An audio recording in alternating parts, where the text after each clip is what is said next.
I was heading westbound on 10th Street, just in front of the Wells Library. I was probably going about 30 miles an hour or so and increasing speed because there's a slight hill over there. And there was a car in front of me. It had already passed me. The pedestrians that were just about to start jaywalking said, okay, well, this car is done. We can now walk behind it and we'll be safe. And none of them paid any attention to me. I was maybe trailing by about 100 feet. And I knew my brakes pretty well at the time, and I knew I couldn't stop in time, safely anyway. So I was trying to maneuver myself between the jaywalking pedestrians, and I cleared one gentleman who was just to my left, but the young lady just to my right was carrying a purse. My handlebar caught on her purse. It went flying off of her arm. I went flying off of my bike, broke my backpack, landed on my shoulder somehow.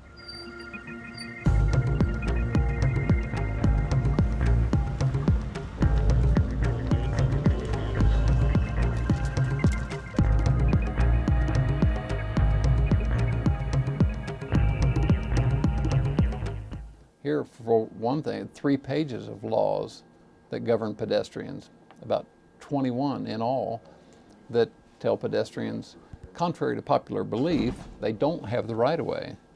And one of these laws even states that it's illegal to walk or run into the path of a vehicle that's on the street.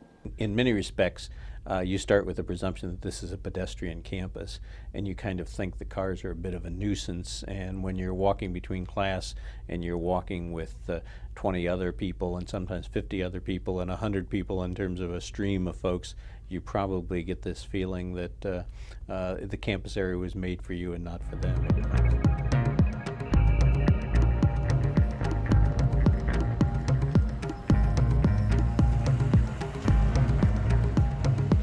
Probably have had more deaths at just crossing the street, where traffic is moving a lot quicker, like on Atwater or 3rd Street. Somebody trying to get from one side to the other side and a car not see them. Typically those occur where actually vehicles are moving quicker.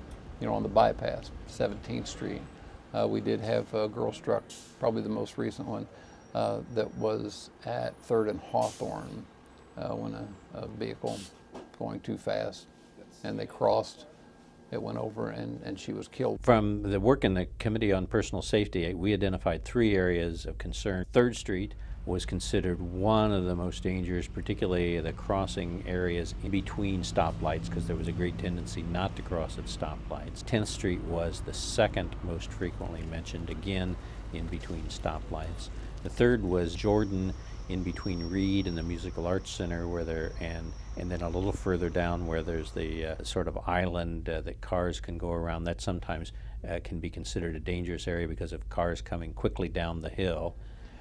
I think probably the best advice we could give to anyone, pedestrian or even someone to protect themselves from anything else, would be to be aware of their surroundings. I would just tell pedestrians, just keep looking around. You know, I know a lot of times they have their iPods or their MP3 players playing, so they're not hearing everything, but if they just glance around a little more frequently, they can avoid close calls or serious accidents.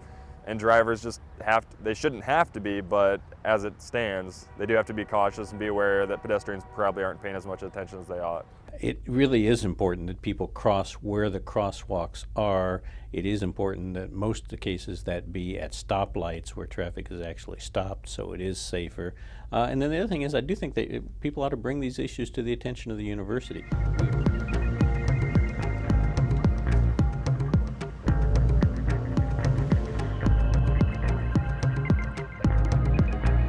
The demographic we deal with is one that's prone to risk, first of all.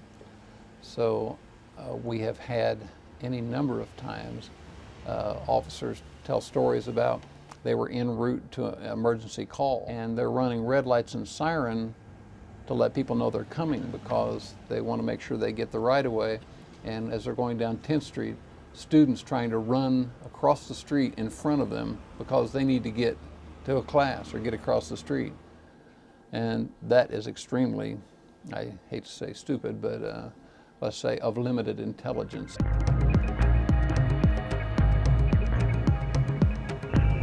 One One of the interesting so-called urban legends around here is that if you're hit by a bus, you get free tuition. Unfortunately, not true. We'd have too many people dancing in front of buses, I'm afraid, trying to keep up with the costs of higher education. So.